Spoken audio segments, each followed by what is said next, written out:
Motorstar Z200 mass production update tayo mga tol. So, isang magandang lalaki ako sa inyong lahat, dealers. Ito yung ating ginagawang mask para dito sa ating Z200 Motorstar ng Z200. Then, pakita ko muna yung winglet.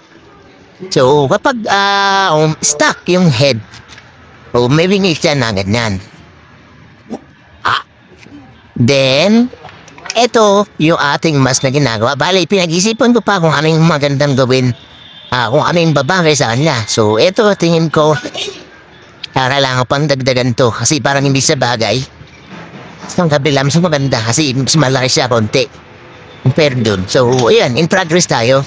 And di ko nga lang matutukan pa gaano dahil under renovation. So, pinaparenovate natin itong ating shop. Dahil gagawa tayo dito ng tunay na motorcycle shop. So, lalagyan natin yan ng mga parts and accessories. Then, eto, papagawa natin ng second floor para may pinturahan tayo. So, natanggap na tayo ng mga paint jobs, mga pari-paint ng mga motor, or kahit anong gusto niya pari-paint. And lalagyan na lang natin yan ng chimney, exhaust palabas. Tapos, yun, Rapo, Parcel, Shopee, Lazada, Flash, SPX, Lex, yan. Tapos, dito sa gilid, Ari-Sari Store, at tindahan ng mga alak. Tapos, yun, baka magkaroon tayo ng stickeran. Sana. Mga decals. So, balik tayo dito sa ating Motorstar Z200. Ito siya, bali, buo siya, mga tol. Tanggal yung buong head. Kasi ito, apakabigat ito, rin na kanilo at ito. So, mas gagaan na siya ngayon. Siguro mga nasa 2 to 3 kilos kasama yung mga headlights. Talagyan pa natin headlight yan, mini driving light ng version 5. Or depende kung anong gusto niyo ilagay. O ito, tingnan natin. Bakit gusto kinaawag na buong head or head assembly? Dahil buo nga sa mga tol, malaki siya. Kasama yung mga yan. Kasi may mga torniliwan yan dyan. Ito. Kabilaan yan. Tapos, check natin, kabit natin. Check natin yung magiging itsura pag nakakabit. Ito na siya pag nakakabit. Yan, nakatingin siya. So, plano kasi nilagyan ito ng ganito ilaw.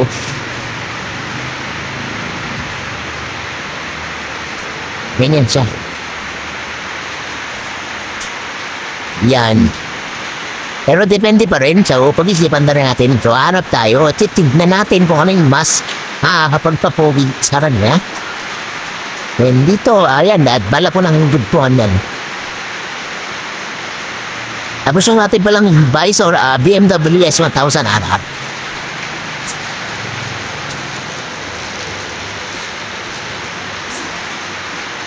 Ayun. So, mga tol, mga naman 200.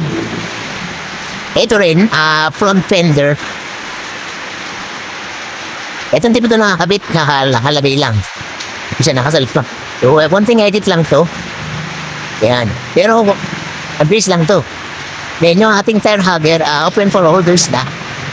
Ganito yan, tire hugger natin. So, pwede yan sa mga naka-motorstar. Since yung Motorstar Z200, tsaka 250, parehas lang ng shop, ay ng swing arm, ng itong tire hugger. So, pwede rin sa inyo yun kung ating tire hugger. Ito naman ito. Yan.